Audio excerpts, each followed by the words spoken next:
Hello everyone, कैसे हैं आप सभी। स्वागत है आपका साई क्लासेस के इस यूट्यूब प्लेटफॉर्म पर। प्राचीन इतिहास के हम सीरीज चला रहे हैं। उसमें हमने अभी तक 4 लेक्चर कंप्लीट कर लिए और आज हमारा है 5वां लेक्चर, जहां पर हम बात करेंगे इतिहास के स्रोत के बारे में। हमने पिछले 2 लेक्चर में भी इतिहास के स्रोत के बारे में बात करी थी और अब ये हमारा है 5वां लेक्चर, जहां हम और अच्छे से प्राचीन भारत का इतिहास का स्रोत समझेंगे। तो मेरा नाम है ऋषभ गुप्ता। आइए हम शुरू करते हैं हमारा लेक्चर। तो चलते हैं आगे। जैसे कि मैंने आपसे बताया था कि प्राचीन भारत के इतिहास के अध्ययन के स्रोत कौन कौन से, एक बार फटाफट हम उसको रिवीजन कर लेते हैं। तो इतिहास के स्रोतों की अगर मैं बात करूं तो पुरातात्विक स्रोत होते हैं, साहित्यिक स्रोत होते हैं और विदेशियों का विवरण होता है। ये 3 कैटेगरी में हमने इसको डिवाइड करा है। ठीक है। पुरातात्विक स्रोत हमने लास्ट क्लास में पढ़ा था, इसके पहले वाली क्लास में जिसमें हमने अभिलेख की बात करी थी। ठीक है। अभिलेख का मैंने एक अलग से सेपरेट लेक्चर लिया हुआ है, तो आप देख सकते हैं। ठीक है। अभिलेख के बारे में हमने बात करी थी। तो प्राचीन भारत के इतिहास को हमने 3 कैटेगरी में बांट दिया। सबसे पहली बात तो पुरातात्विक, साहित्यिक और विदेशियों का विवरण, जहां पर हमने पुरातात्विक स्रोत अब तक खत्म कर लिया था। अब हम बढ़ेंगे हमारे अगले लेक्चर की ओर, जिसका नाम है साहित्यिक स्रोत। मतलब इस लेक्चर में हम मुख्य रूप से पुरातात्विक स्रोत की बात तो कर चुके हैं। अब हम बात करेंगे साहित्यिक स्रोत की। जैसे मैंने आपसे बताया था, देखो हमने क्या क्या बात करी थी। पुरातात्विक स्रोत में अभिलेखों की बात करी थी, स्मारक भवन की बात करी थी, मूर्तियों की बात करी थी, सिक्के हमने देखे थे अलग अलग समय के, चित्रकला और मोहरे। स्मारक भवन हमने मंदिर देखे थे, अभिलेख देख लिए थे, अशोक के अभिलेखों का हमने बात करी थी मुख्य रूप से। ठीक है। तो अब हम चलते हैं हमारे साहित्यिक स्रोत के। सबसे पहले अगर मैं देखा जाए तो साहित्यिक स्रोत को अगर कैटेगराइज करें तो 2 कैटेगरी में मैंने बांटा है, एक तो धार्मिक और लौकिक। मतलब पढ़ने के हिसाब से हम उसको 2 कैटेगरी में अलग अलग बांटते हैं, तो धार्मिक और लौकिक।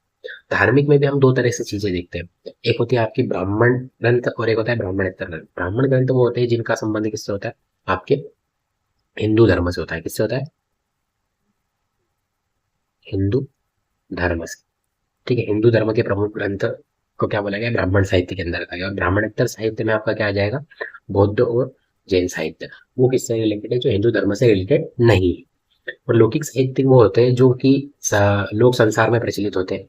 ठीक है। तो आप इसको एक लाइन में कह सकते हैं, लोक में प्रचलित। ठीक है। लोक में प्रचलित हम इसको कह सकते हैं। यहाँ तक बात क्लियर है? चलते आगे। अगर मैं आपसे बात करूं साहित्यिक स्रोत की, तो साहित्यिक स्रोत में हमें को आज जो आपसे मेनली बात करनी है वो किसकी बात करनी है? ब्राह्मण ग्रंथों की बात करनी है। किसकी बात करनी है? ब्राह्मण ग्रंथों की बात करनी है। तो ब्राह्मण ग्रंथ की अगर मैं बात करूँ तो ब्राह्मण ग्रंथ कौन कौन से आपको पढ़ने हैं इसमें? इस लेक्चर में हम मुख्य रूप से हम वेदों के बारे में जानेंगे। इसके बाद हम बाकी की कैटेगरी पे बात करेंगे। तो वेद अगर हम बात करें तो सबसे प्राचीन भारतीय धार्मिक ग्रंथ कौन कौन से हैं? तो ये हो जाते हैं आपके वेद। ठीक है। वेद हो जाते हैं। फिर उसके बाद उपनिषद, महाकाव्य, पुराण, स्मृति ग्रंथ, ये सब ग्रंथ भी हमारे लिए क्या हो जाते हैं? इंपॉर्टेंट हो जाते हैं। ठीक है। तो मेनली हम देखते हैं आज वेद के बारे में। तो वेद शब्द किससे बना हुआ है? देखिए, संस्कृत शब्द विद से बना है। संस्कृत के वर्ड विद से बना हुआ है क्या आपका? वेद। और इसी का अर्थ क्या होता है? जानना। पहली बात तो ये ध्यान रखना। अभी मैंने आपसे बात करी हिंदुओं का सबसे प्राचीन ग्रंथ कौन सा है? वेद। और इसको क्या माना गया? अपौरुषीय। तीसरा पॉइंट क्या बोलता है? अपौरुषीय। अपौरुषीय मतलब किसी पुरुष के द्वारा नहीं लिखा गया है ये। ठीक है। मतलब पुरुष के द्वारा नहीं लिखा गया तो फिर किसके द्वारा लिखा गया है? सीधा भगवान के द्वारा लिखा गया है। ठीक है। पुरुष ने नहीं लिखा हुआ है। लेकिन इसका कंपोजिशन करने वाले व्यक्ति कौन थे? कंपोजिशन वाला याद रखना, कौन थे आपके? कृष्ण द्वैपायन वेद व्यास। ठीक है। तो वेद किसके द्वारा लिखे गए? वेद व्यास के द्वारा लिखे गए। आगे चलते हैं। तो वेदों के 4 मुख्य भाग है। ठीक है। 4 भाग है। तो अगर मैं बात करूँ तो 4 भाग कौन कौन से हैं? ऋग्वेद, फिर उसके बाद कौन सा आता है आपका? यजुर्वेद। ठीक है। ऋग्वेद, यजुर्वेद, सामवेद, अथर्ववेद। तो अगर इनका लिखने का क्रम मतलब कौन सा वेद कब लिखा गया, तो सबसे पहला वेद जो लिखा गया था वो ऋग्वेद। फिर उसके बाद आपका आ जाएगा यजुर्वेद। फिर उसके बाद आ जाएगा आपका सामवेद और सबसे आखिरी में कौन सा लिखा गया था? अथर्ववेद लिखा गया था। ये बात आपको ध्यान रखना है। ठीक है। वेदों को क्या बोला गया? श्रुति भी कहा गया है। ठीक है। ध्यान रखना, श्रुति का अर्थ क्या होता है? सुना हुआ। ठीक है। वेदों में को क्या बोला गया? श्रुति भी कहा गया है। इसका अर्थ क्या होता है? सुना हुआ। चारों वेदों को सम्मिलित रूप से क्या बोलते हैं? संहिता बोलते हैं। ठीक है। क्लियर है? इतनी बात ध्यान रखना। तो शुरू के जो 3 वेद है उनको वेद त्रयी बोल देते हैं, और जब मैं चौथा अथर्ववेद भी इसमें सम्मिलित कर लेता हूँ तो वो क्या हो जाता है? संहिता कहलाता है। अब वेद से हमको जानकारी किस चीज की मिलती है? वैदिक सभ्यता की। तो वैदिक सभ्यता की अगर मैं बात करूँ, तो वैदिक सभ्यता में उनकी प्राचीन आर्यों के सामाजिक, धार्मिक और उनके आर्थिक और राजनीतिक जीवन के बारे में जानकारी मिलती है वैदिक सभ्यता में आर्यों के। फिर हम चलते हैं आगे, अपने लेक्चर को आगे बढ़ाते हैं, जिसमें हम देखते हैं, ये मैंने एक टेबल बनाई है जहाँ पर आपको बहुत अच्छे से समझ में आ जाएगा। हो सकता है टेबल पे थोड़ी सी आपको अक्षर देखने में छोटे लगे, लेकिन मैं आपको एक्सप्लेन कर देता हूँ। यहाँ मैं आपसे बात कर रहा हूँ मुख्य रूप से किसके बारे में, वेदों के बारे में। तो ऋग्वेद की अगर मैं बात करूँ आपसे, ऋग्वेद की अगर मैं बात करूँ, तो ऋग्वेद के जो पुरोहित होते हैं, जो उसको पढ़ने वाले ऋषि होते हैं, वो क्या कहलाते हैं, होत्र कहलाते हैं। ठीक है, पहला जो कॉलम है वो ये बताता है उसको पढ़ने वाले ऋषि कौन कौन से हैं। तो होत्र हो गया। फिर दूसरे जो होते हैं वो यजुर्वेद के जो होते हैं वो अधर्व्यू कहलाते हैं। क्या कहलाते हैं, अधर्व्यू कहलाते हैं। क्लियर है। फिर उसके बाद जो कृष्ण, जैसे इसको यजुर्वेद को दो कैटेगरी में बांटा है उन्होंने, शुक्ल और कृष्ण में। सामवेद के जो पढ़ने वाले ऋषि होते हैं वो उदातर कहलाते हैं, और अथर्ववेद के क्या कहलाते हैं, ब्रह्मा कहलाते हैं। तो अगर मैं आपसे बात कर रहा हूँ, इनके डायरेक्ट मैं इस द फॉलोइंग में पूछ लिए जाते हैं कि वेद और उनके पुरोहित कौन है, मतलब पढ़ने वाले ऋषि कौन है, तो ये आपको पता होना चाहिए। फिर इनके कुछ ब्राह्मण ग्रंथ भी होते हैं, जैसे ऋग्वेद में जब भी ऐत्रेय वर्ड आए तो समझ जाना कि ऋग्वेद से संबंधित है। जो है उसका ब्राह्मण ग्रंथ भी ऐत्रेय है, आरण्यक भी ऐत्रेय है, और उपनिषद भी क्या है, ऐत्रेयी है। कौशिकी भी एक और होता है उनका ब्राह्मण ग्रंथ किसका, ऋग्वेद का। फिर जो अगली जो लास्ट चीज जो आपको याद रखनी है वो है उपवेद। उपवेद है ना, कि मतलब एक वेद का उपवेद कौन सा है, आयुर्वेद। यहाँ से भी एक मेथड फॉलोइंग आ जाती है, शुक्ल यजुर्वेद। यजुर्वेद का कौन सा है, धनुर्वेद। ठीक है, धनुर्वेद याद रखना है। सामवेद का कौन सा आ जाएगा आपका, गंधर्वेद। और अथर्ववेद का कौन सा आ जाएगा आपका, शिल्पवेद या स्थापत्य वेद। क्लियर है यहाँ तक। तो आपको या तो दो कैटेगरी में कॉलम्स में आ सकता है क्वेश्चन, जैसे क्वेश्चन पूछा जा सकता है वेद और उसके पुरोहित कौन है, और या तो क्वेश्चन वेद या उसके उपवेद कौन कौन से है। उपनिषद भी पूछे जाते हैं, लेकिन ये नेट वगैरह में ज्यादा इंपॉर्टेंट हो जाते हैं, अन्य एग्जामों में मेरे हिसाब से नहीं पूछे जाते। आपको पता हो तो टोटल 108 उपनिषद है। ठीक है, टोटल कितने, 108 उपनिषद है, जिनमें अगर मुख्य रूप से मैं बात करूँ तो ब्रह्मधारण्यक उपनिषद जो कि यजुर्वेद का भाग है। फिर उसके बाद कठोपनिषद जो कि यजुर्वेद का भाग है। ठीक है, कौन सा यजुर्वेद का, कृष्ण यजुर्वेद का। मोस्ट इंपॉर्टेंट जो आता है वो छांदोग्य उपनिषद। ठीक है, छांदोग्य उपनिषद से सामवेद का भाग है। मुंडकोपनिषद ये भी इम्पोर्टेंट है, जहाँ पर सत्यमेव जयते लिखा हुआ है। Most important Aranyak. अरण्यक वो होते हैं जो कि कहाँ लिखे गए थे, वन में लिखे गए थे। ठीक है, जंगल में लिखे गए। तो अथर्ववेद का कोई आरण्यक ग्रंथ नहीं है, ये क्वेश्चन कई बार पूछा गया। तो इनमें से कौन सा वेद है जिसका कोई आरण्यक ग्रंथ नहीं है, तो वो कौन सा हो जाएगा आपका, अथर्ववेद हो जाएगा। क्लियर है। तो आई होप ये आपको टेबल क्लियर हुई होगी, है ना। इस टेबल से आप कंप्लीटली याद रख सकते हैं कि उनके पुरोहित ग्रंथ कौन कौन से, वेद कौन कौन से है, उपनिषद कौन कौन से है, कौन से किसका ग्रंथ का कौन सा उपनिषद है, कौन सा आरण्यक है। ठीक है, रिविजन के हिसाब से ये बहुत ज्यादा इंपॉर्टेंट हो जाती है। ठीक है, आगे चलते हैं हम, अब जानते हैं हम ऋग्वेद के बारे में। तो ऋग्वेद में क्या आता है, ठीक है, जैसे ऋग का अर्थ क्या होता है, छंदों और चरणों से युक्त मंत्र। तो ऋग्वेद में कुल मिला के आपको क्या मिलता है, मंत्र मिलते हैं। तो किसके मंत्र मिलते हैं, देवताओं की उपासनाएं मिलती है। क्या बताया गया इसमें, 10 मंडल, मंडल मतलब चैप्टर, 10 28 सूक्त मतलब पंक्तियां, और उन पंक्तियों में कितने, 10,600 मंत्र। ठीक है, 10 28 सूक्तों में से जो आपके लिए इम्पोर्टेंट है वो है 11 की वाल्कील्य सूक्त। ठीक है, इंपॉर्टेंट मतलब 11 वाल्कील्य द्वारा लिखी गई थी, 11 सूक्त है, इसलिए वो अलग से बता दी गई है। ठीक है, तो क्या देखा मैंने, ऋग्वेद में क्या मिलते हैं, मंत्र मिलते हैं। किसके मंत्र मिलते हैं, देवताओं की उपासनाओं के मिलते हैं कि कैसे उपासना करनी है। ठीक है, कब लिखा गया था, अगला इंपॉर्टेंट चीज, ये लिखा कब गया था, 1500 से आपके 1000 के बीच में लिखा गया था।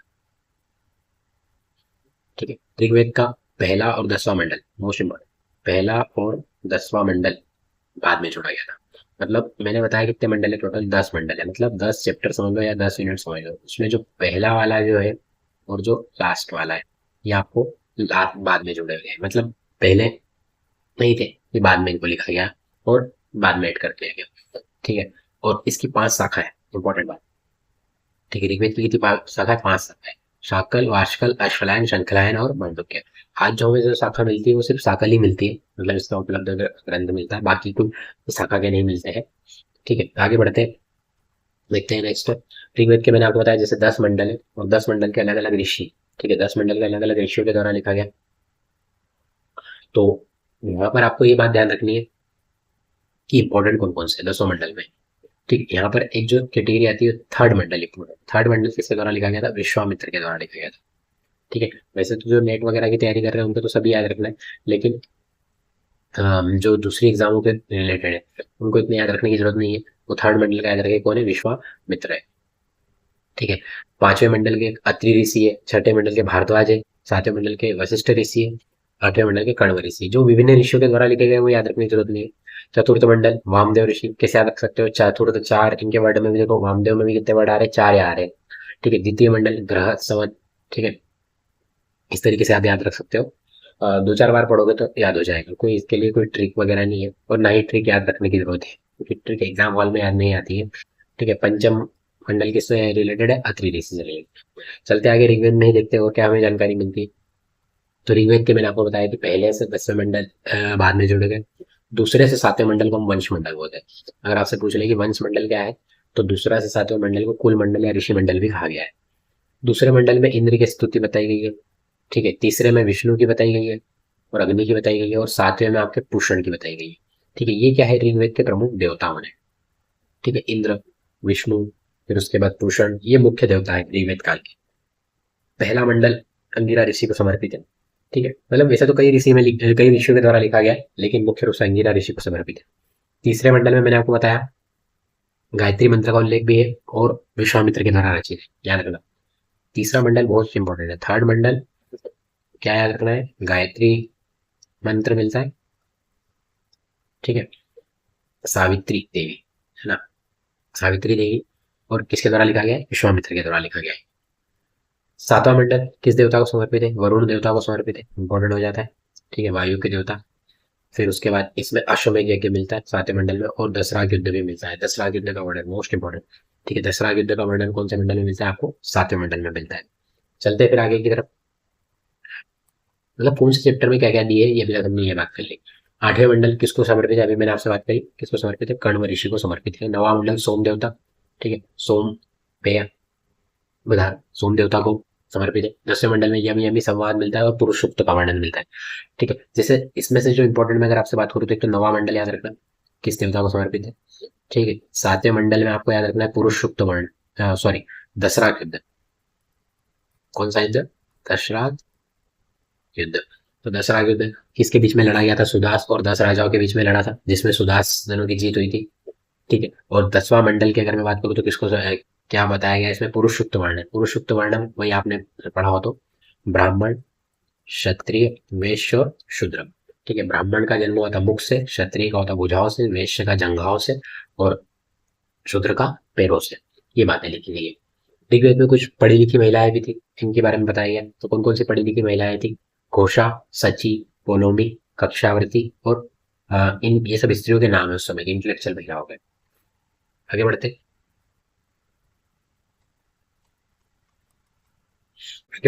देखते हैं ऋग्वेद में और क्या क्या उल्लेख मिलता है। एक तो जैव तीर्थंकरों के नाम मिलते हैं।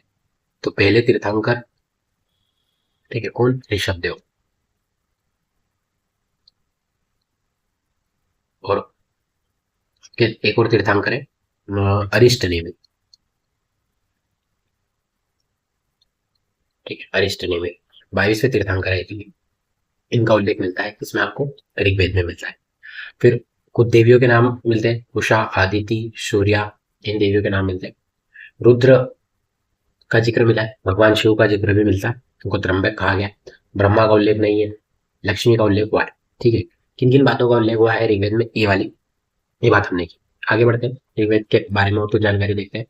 ठीक है, 2 संदों में 4 समुद्रों का जिक्र करा गया, अपर, पूर्ण, सरस्वत, शरणावत। ठीक है, ये आपको क्या मिल जाएंगे? मुख्य रूप से समुद्रों के नाम मिल जाएंगे। अयोध्या का उल्लेख मोस्ट इंपोर्टेंट। ठीक है, तो अगर पूछ ले आपसे अयोध्या का उल्लेख कौन से वेद में मिलता है, तो ऋग्वेद में। ऊंट का उल्लेख भी मिला है। ठीक है, बृहस्पति और उसकी पत्नी जूही का उल्लेख भी आपको किसमें मिल जाता है? ऋग्वेद में मिल जाता है। तो ये हमने ऋग्वेद से रिलेटेड इंपॉर्टेंट बातें जानी। अब हम चलते हैं हमारे अगले टॉपिक यजुर्वेद की ओर। तो हम क्या पढ़ रहे हैं? हम पढ़ रहे हैं भारतीय इतिहास को जानने के स्रोत। उसमें पढ़ रहे हैं हम साहित्यिक स्रोत। साहित्यिक स्रोत के अंदर हम अंतर्गत हम देख रहे हैं ब्राह्मण ग्रंथ। ब्राह्मण ग्रंथ के अंतर्गत हम देख रहे हैं वेद।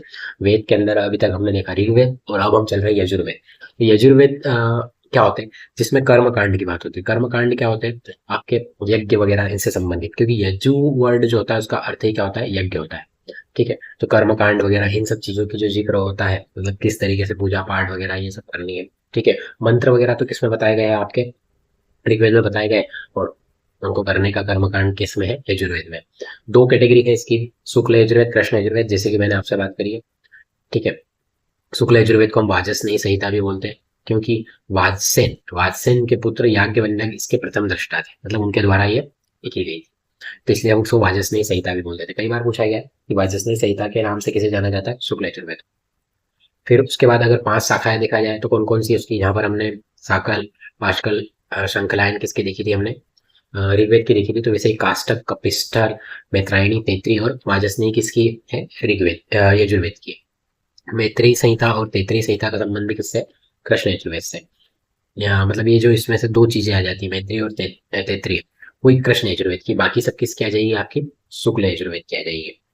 आगे बढ़ते हैं, जैसे यहाँ पर देखो और स्पेसिफिक कर दिया गया है। ठीक है, काष्टक, कपिष्टक, मैत्रायणी और तैत्तिरायणी ये सब किसके रिलेटेड है, कृष्ण यजुर्वेद से। और शुक्ल यजुर्वेद का कौन सा है, एकमात्र वाजस्नेयी संहिता, जो कि इसी को हम इसलिए क्या बोलते हैं, वाजस्नेयी भी वो बोलते हैं शुक्ल यजुर्वेद को। और इसी की दो कैटेगरी और है, माध्यन्दिन और कर्ण। तो ये सब चीजें है ना नेट के हिसाब से इंपॉर्टेंट हो जाती है, ज्यादा इसमें मतलब आपको डीप में नहीं जाना है, अगर आप बेसिक एग्जामों की तैयारी कर रहे हैं तो। लेकिन हाँ, एक ऊपर ऊपर थोड़ा सा पता होना चाहिए कि कौन सी किस कैटेगरी से संबंधित है। जैसे कई बार पूछ लिया जाता है कौन सा ग्रंथ गद्य और पद्य दोनों में लिखा गया है। ठीक है, तो कौन सा आ जाएगा आपका, कृष्ण यजुर्वेद। यजुर्वेद तो लिखा गया सबको पता है, लेकिन कौन सा है, कृष्ण यजुर्वेद। ठीक है, लेकिन शुक्ल यजुर्वेद किस में लिखा गया, सिर्फ और सिर्फ केवल मंत्र ही मिलता है, पद्य में ही लिखा गया। तो असली यजुर्वेद किसको मानते हैं लोग, शुक्ल यजुर्वेद को ही मानते हैं। ठीक है, इसका एक अंतिम अध्याय आता है शुक्ल यजुर्वेद का, उसी को बोलते हैं ईशोपनिषद। ठीक है, आगे बढ़ते हैं। आगे देखते हैं हम अपना अगला जो टॉपिक है वो क्या है, सामवेद। सामवेद मतलब अब गान की बात हो रही है, साम का मतलब होता है ज्ञान। ठीक है, तो ऋग्वेद के मंत्रों को गाने के रूप में, गाने के लिए सामवेद लिखा गया। ठीक है, भारतीय संगीत और गायन का सबसे प्राचीन ग्रंथ कौन सा माना जाता है, सामवेद। और भारतीय संगीत का इसको हम क्या बोलते हैं, जनक भी बोलते हैं। श्री कृष्ण भगवान ने अपने को स्वयं को क्या बोल रहे हो, सामवेद ही बता रहे हैं।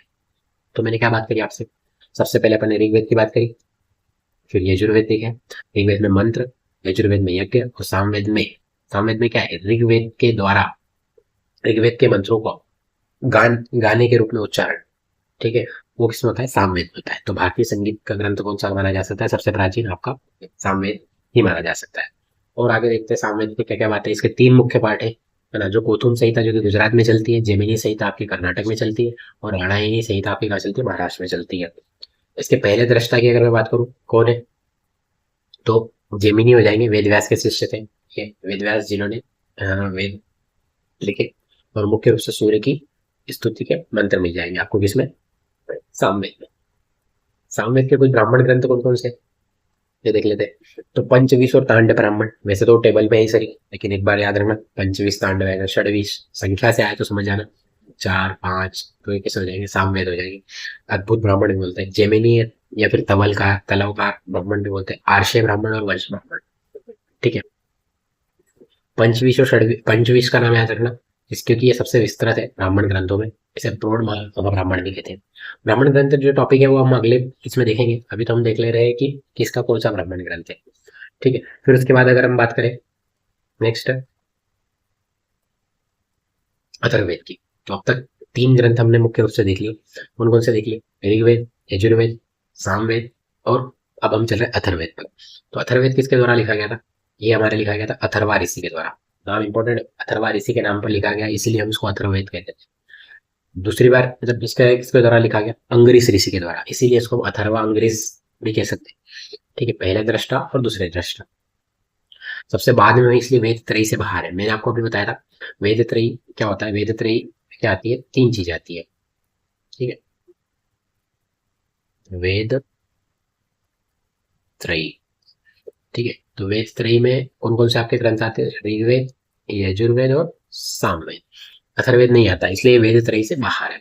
लेकिन चारों वेदों को आपस में क्या बोला गया, संहिता। इसका वाचन करने वाले ब्रह्मा, याद करो ऋग्वेद के कौन थे आपके, पुरोहित पौत्र कहलाते थे, यजुर्वेद के अधर्व कहलाते थे, सामवेद के उदात्र कहलाते थे, और अथर्ववेद के कौन कहलाते हैं, ब्रह्मा कहलाते हैं।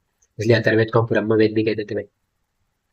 अन्य पुरोहित अन्य नाम से क्या क्या है, पुरोहित वेद और श्रेष्ठ वेद भी है। क्या क्या जानकारी मिलती है इससे आपको? एक तो जादू टोना, तंत्र मंत्र, शल्य क्रिया, औषध, इन सब की जानकारी मिलती है। औषधि विज्ञान, लौकिक जीवन, ठीक है।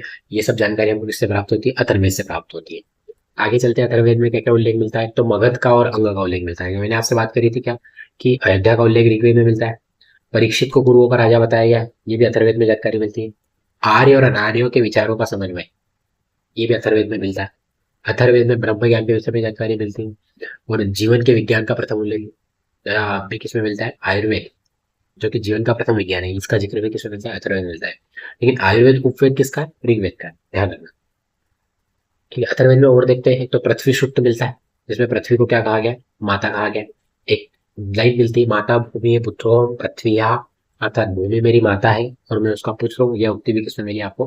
अथर्ववेद में मिलती है। क्लियर है कि बात? और इसके दो पार्ट मिलते हैं आपको, एक तो सोनिकीय और पिप्पलाद। ये इसके क्या है? अथर्ववेद के दो पार्ट। तो मेनली आज हमने क्या क्या देखा? हमने वैसे तो देखो स्टार्ट करा था हमने इतिहास के स्त्रोत से। लेक्चर नंबर 3 से हमने स्टार्ट करा था इतिहास के स्त्रोत। ठीक है, तो जहां हमने बात करी थी सबसे पहले पुरातात्विक स्रोत की। पुरातात्विक स्रोत में हमने सारी कैटेगरी कंप्लीट कर ली थी। उस लेक्चर में सिर्फ अभिलेख रह गया था। तो जो अभिलेख हमने करा था वो क्या करा था? लेक्चर नंबर हमारे 4 में करा था। आज लेक्चर नंबर 5 से हमने क्या स्टार्ट कर दिया है? साहित्यिक स्रोत। ठीक है, साहित्यिक स्रोत में आज हमने किसके बारे में जाना? वेद के बारे में जाना। ये हमारा हो जाएगा लेक्चर नंबर 5। अब हम इसके बाद चलेंगे लेक्चर नंबर 6 की, और जहां पर हम देखेंगे ब्राह्मण ग्रंथ वगैरह, इन सब के बारे में जानेंगे। उपनिषद, पुराण, पुराण कितने हैं, ठीक है, पुराणों में क्या क्या लिखा हुआ है, इन सब बातों में हम जानेंगे। तो आशा करता हूँ आपको ये लेक्चर पसंद आया होगा। हमारे चैनल से आप इसी तरह बने रहे, फॉलो कर सकते हैं हमें, साई क्लासेस, इंस्टाग्राम पर भी हमारे लेक्चर इसी तरह कंटिन्यू रहेंगे। तो आप सभी का बहुत बहुत धन्यवाद। मिलते हैं हमारे अगले लेक्चर में और थैंक यू।